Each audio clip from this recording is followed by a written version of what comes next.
الله الحمد لله نحمده ونستعينه ونستغفره ونؤمن به ونتوكل عليه ونعوذ بالله من شرور أنفسنا ومن سيئات أعمالنا من يهده الله فلا مضل له ومن يضلله فلا هادي له ونشهد أن لا إله إلا الله وحده لا شريك له وأشهد أن محمدا عبده ورسوله أما بعد فإن خير الحديث كتاب الله وخير الهدي هدي محمد صلى الله عليه وسلم وشر الأمور محدثاتها وكل محدثة بدعة وكل بدعة ضلالة وكل ضلالة في النار وأعوذ بالله السميع العليم من الشيطان الرجيم من همزه ونفخه ونفسه يا أيها الناس اتقوا ربكم الذي خلقكم من نفس واحدة وخلق منها زوجها وبث منهما رجالا كثيرا ونساء واتقوا الله الذي تساءلون به والأرحام إن الله كان عليكم رقيبا يا أيها الذين آمنوا اتقوا الله حق تقاته ولا تموتن إلا وأنتم مسلمون يا أيها الذين آمنوا اتقوا الله وقولوا قولا سديدا يصلح لكم أعمالكم ويغفر لكم ذنوبكم ومن يطع الله ورسوله فقد فاز فوزا عظيما رب اشرح لي صدري ويسر لي أمري واحلل عقدة من لساني يفقهوا قولي ربي زدني علما أعوذ بالله من الشيطان الرجيم وما أرسلناك إلا رحمة للعالمين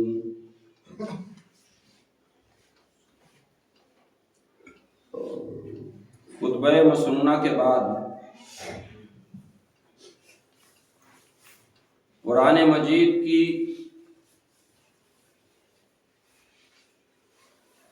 ایک آیت کریمہ پڑھی گئی ہے جس میں اللہ رب العالمین نے محسن انسانیت سرور کائنات محمد الرسول اللہ صلی اللہ علیہ وسلم کا تذکرہ کیا ہے۔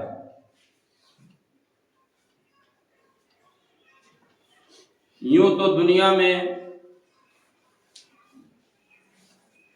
لوگ اپنوں کے لیے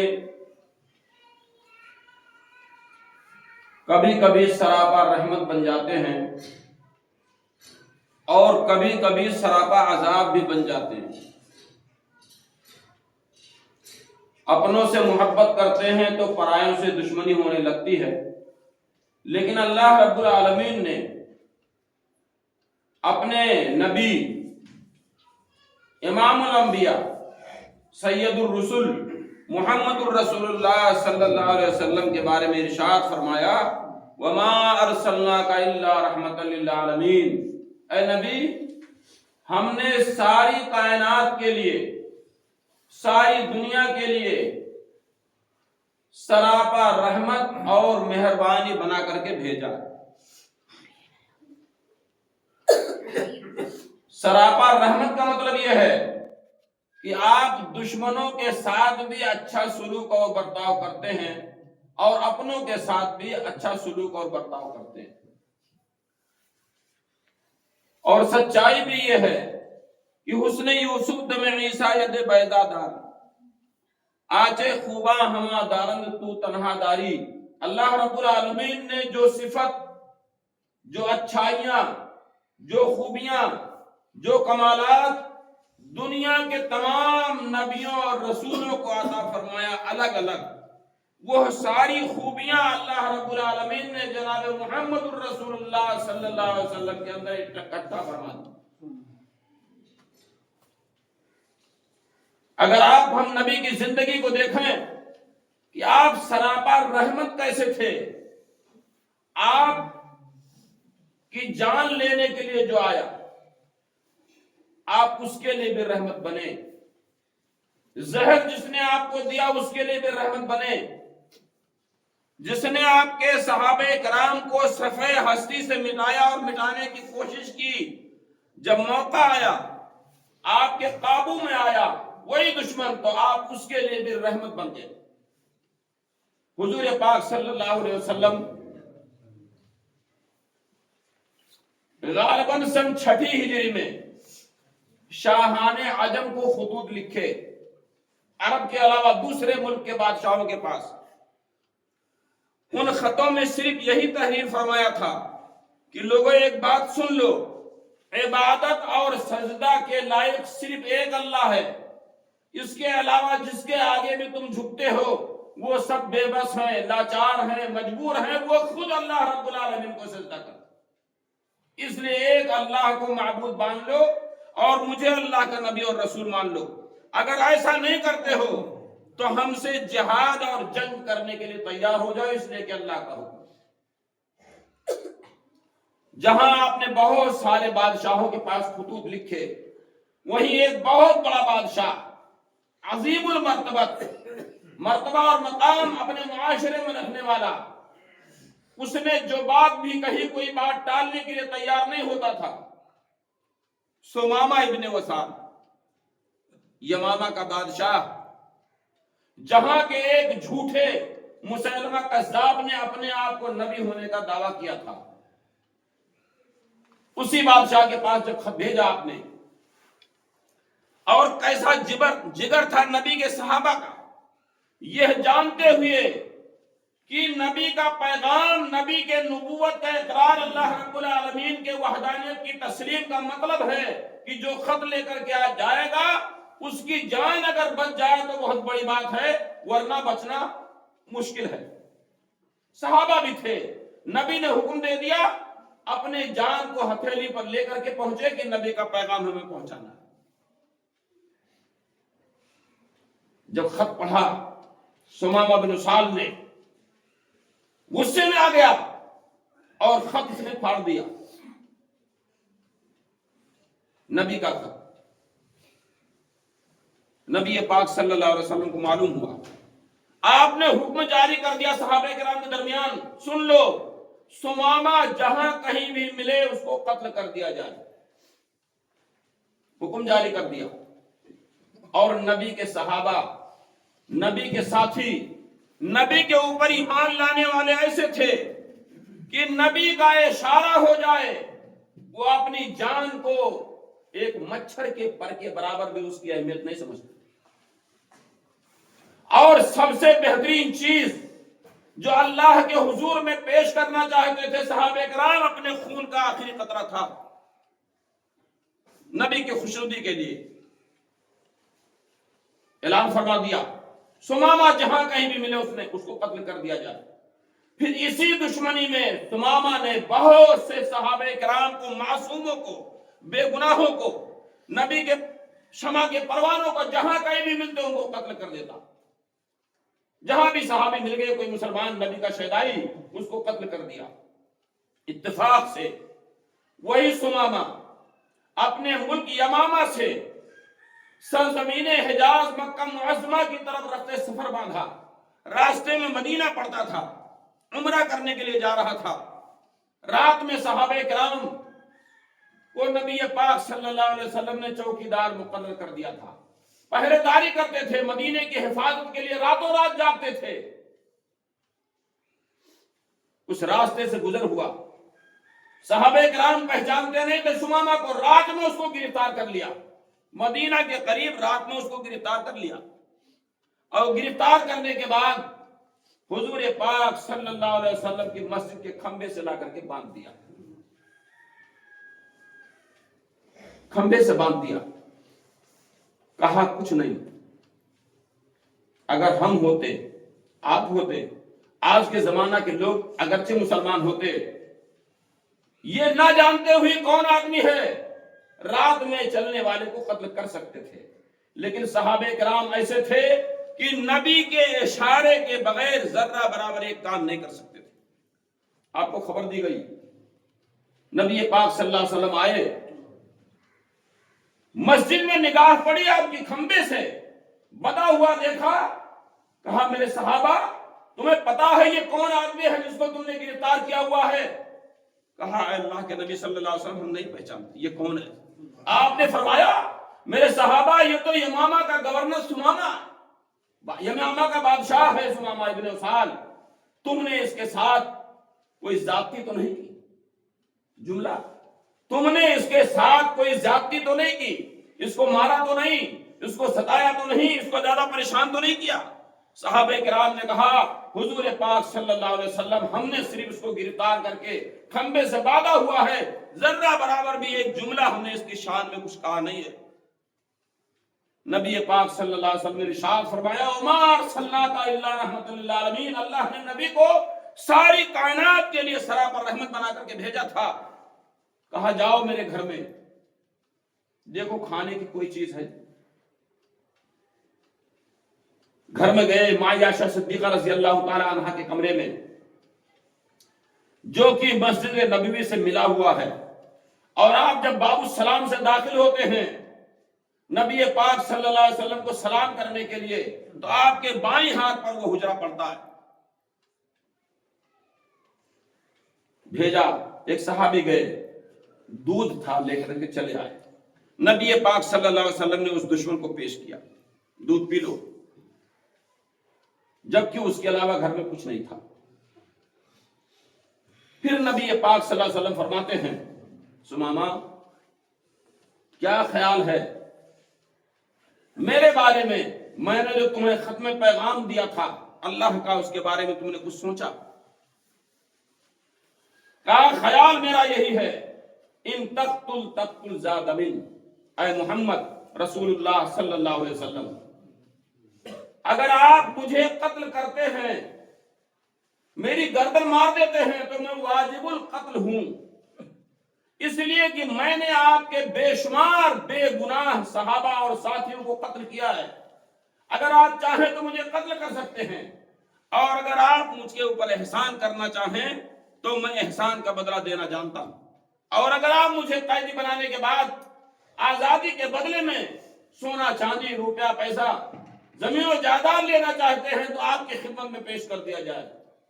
اتنا کہا 3 بار، ایک یہ کہ اگر آپ مجھے قتل کرنا چاہتے ہیں قصاص میں تو میں واجب القتل ہوں، اگر احسان کرنا چاہتے ہیں تو میں احسان کا بدلہ دینا جانتا ہوں، اور اگر آپ روپیہ پیسہ لے کر کے تاوان لے کر کے مجھے چھوڑنا چاہتے ہیں، آزاد کرنا چاہتے ہیں تو اس کے لیے بھی میں تیار ہوں۔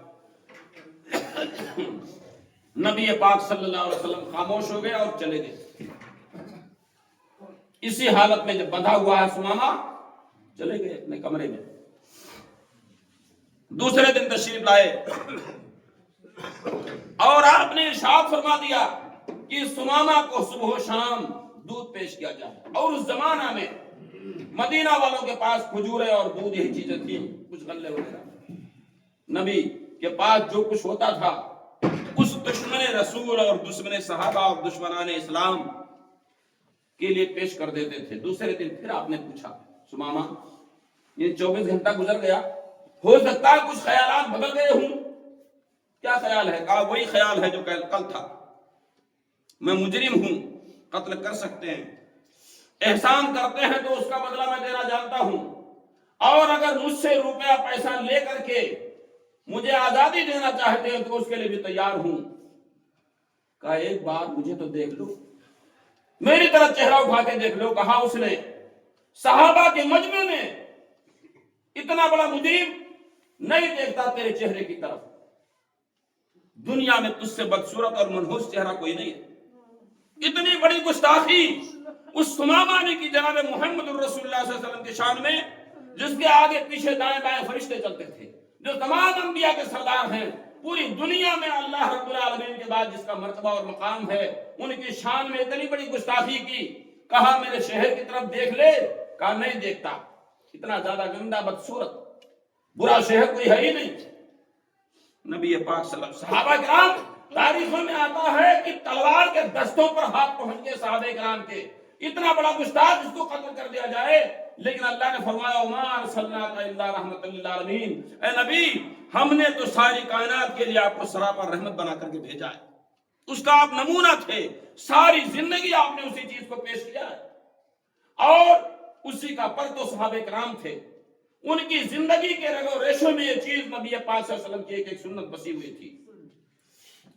2 دن کے بعد پھر تشریف لائے نبی پاک صلی اللہ علیہ وسلم، سمامہ آپ بھی پتا ہوا ہے، لیکن صبح و شام اس کے لیے دودھ پیش کیا جاتا ہے، کھانا اس کو دیا جاتا ہے۔ پھر آپ نے پوچھا، کہا وہی چیز ہے، میں تو گنہگار ہوں، میں قتل کا مستحق ہوں، اور میں احسان کا بدلہ دینا جانتا ہوں، اور آزادی کے بدلے میں جو بھی آپ مطالبہ کریں میں اس کو دینے کے لیے تیار ہوں۔ نبی پاک صلی اللہ علیہ وسلم نے کہا مجھے تو دیکھ لے، کہا نہیں دیکھتا۔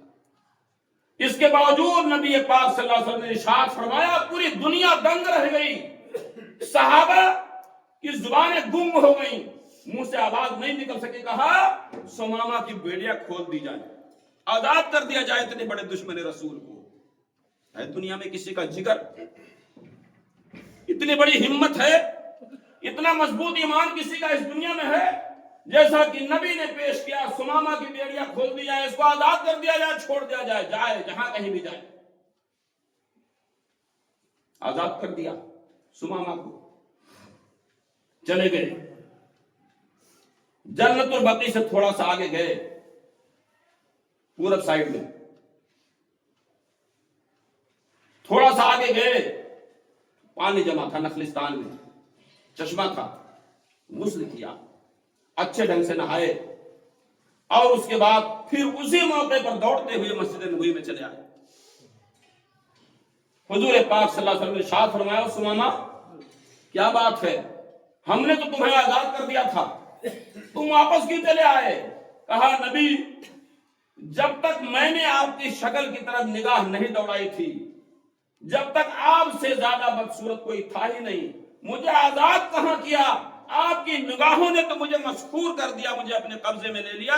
اشہد ان لا الہ الا اللہ واشہد ان محمد عبدہ ورسولہ۔ نبی کی سیرت، نبی کے کردار، نبی کے طریقے، نبی کے سراپا مجسم رحمت ہونے کی وجہ سے اتنے بڑے دشمن نے ایمان بھی قبول کیا، ایسا کہ صحابہ دنگ رہ گئے۔ 3 دن پہلے جو اپنے آپ کو اتنا بدزبان سمجھتا تھا، بدزبانی کا ثبوت پیش کر رہا تھا، نبی نے جب اس کو آزاد کیا، اخلاق کریمانہ سے اس کے ساتھ پیش آئے، اور صحابہ کرام نے اس کے ساتھ ذرہ برابر بھی زبان درازی نہیں کی، وہ ایمان لے آیا، اور ایمان لانے کے بعد کہا اے حضور پاک صلی اللہ علیہ وسلم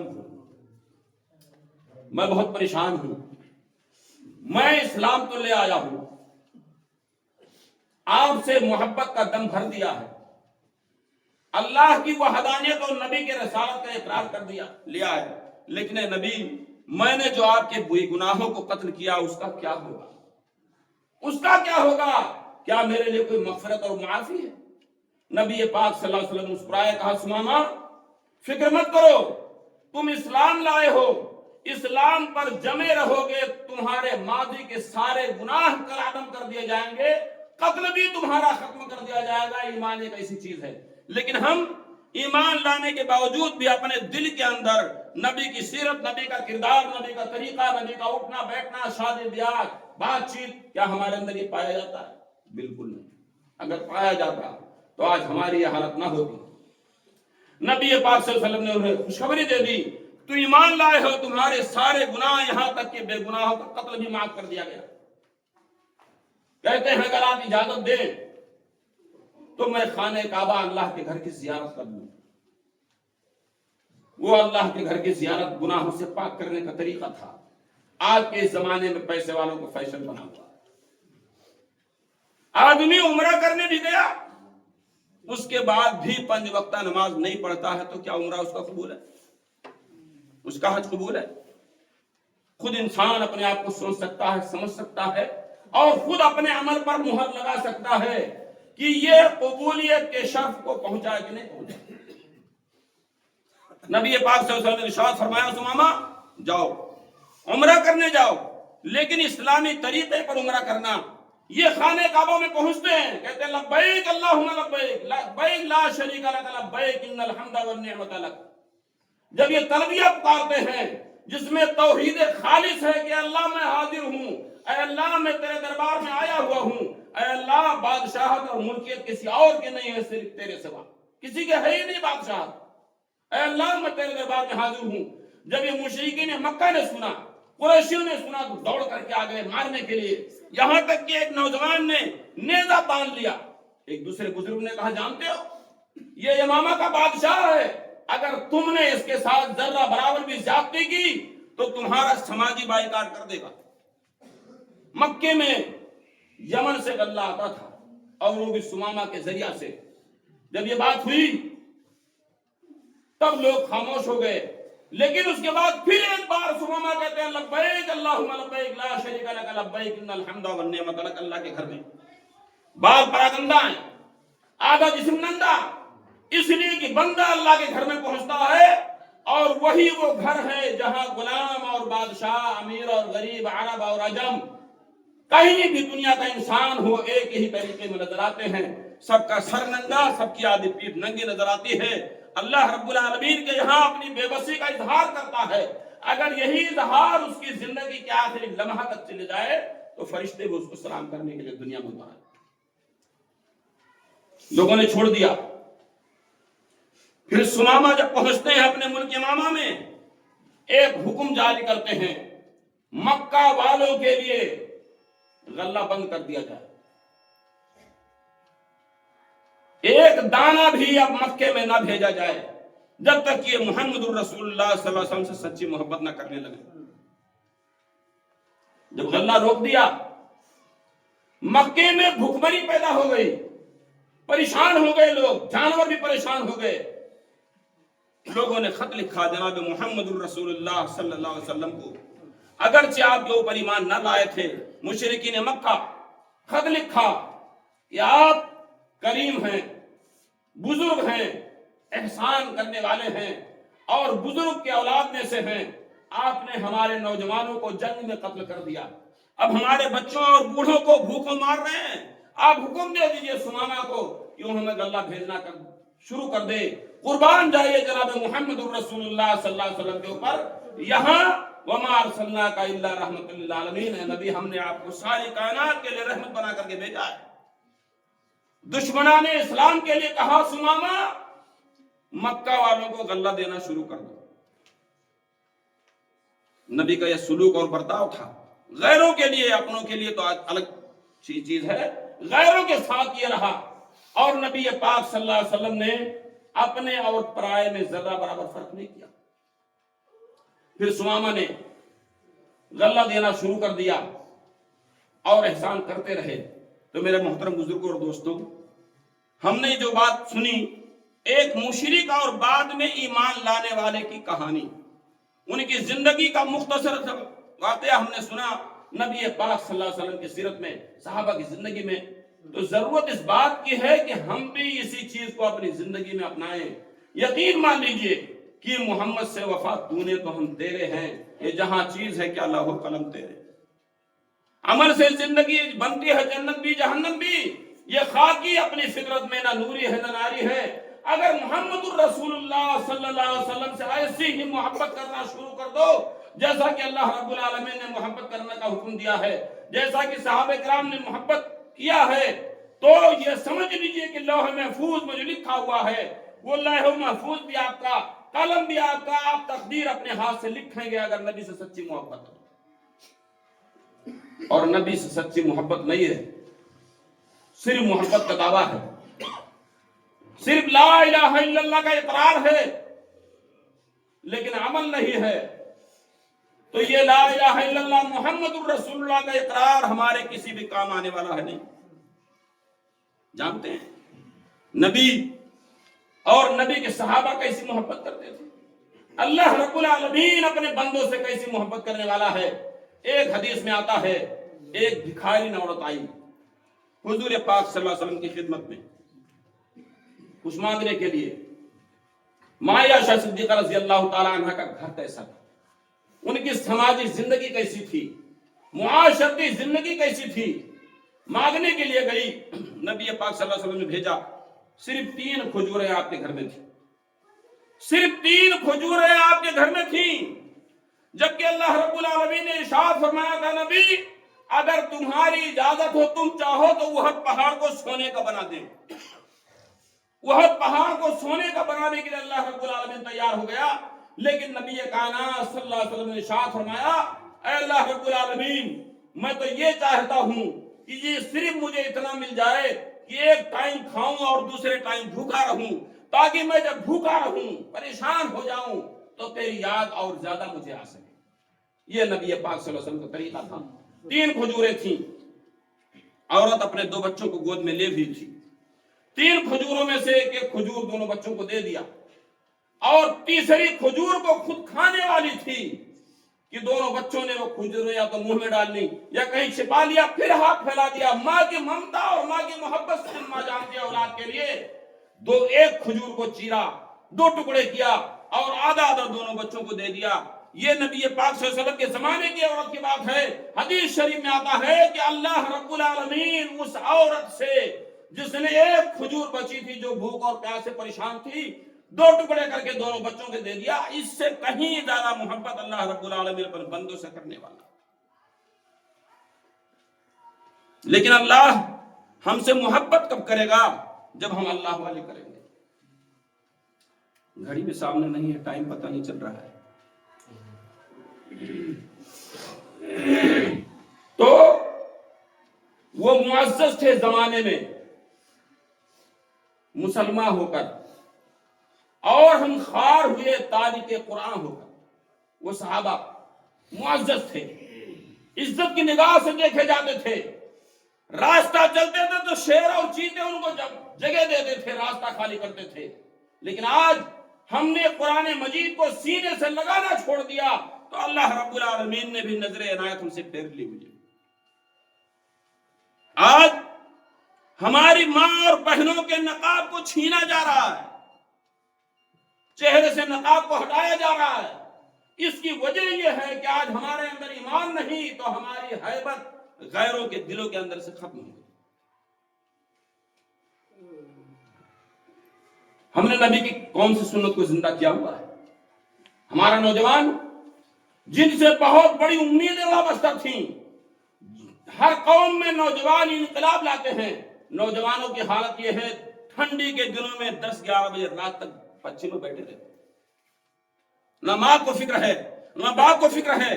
باہر جانے والی عورتوں لڑکیوں کو بھی شرم محسوس ہوتی ہے راستے میں بیٹھے ہوئے بچوں کو دیکھتے ہوئے. ہماری قوم, ہمارے نوجوان کس طرف جا رہے ہیں؟ اسلام سے ہم کو سو دور ہو رہے ہیں. اس لیے اللہ رب العالمین نے ذلت و رسوائی ہمارے اوپر مسلط کر دی.